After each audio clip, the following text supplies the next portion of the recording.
Hi everybody, today I'm going to be showing you how to replace the springs and the little pins or buttons on the bottom portion of your Quick Clean tube feeder. So first thing you need is a flathead screwdriver, and what you're going to do is take that and then slide it right in between this little gap here. So then kind of just pry that little cover off. If it comes off a little hard, that's okay. You won't break it, don't worry. The bottom portion here is obviously where your springs and the buttons get put in.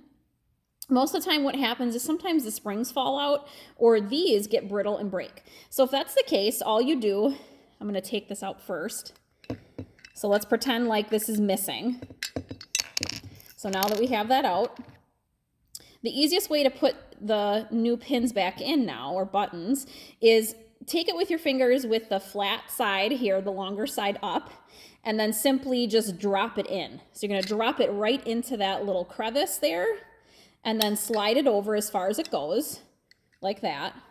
And then take your spring, and there should be a little teeny tiny circular like crevice where you're going to put your spring in. So then take the end of the spring and put it right into that hole. You can kind of see that right there. So it's going to fit right into that button, and then push the spring down into place.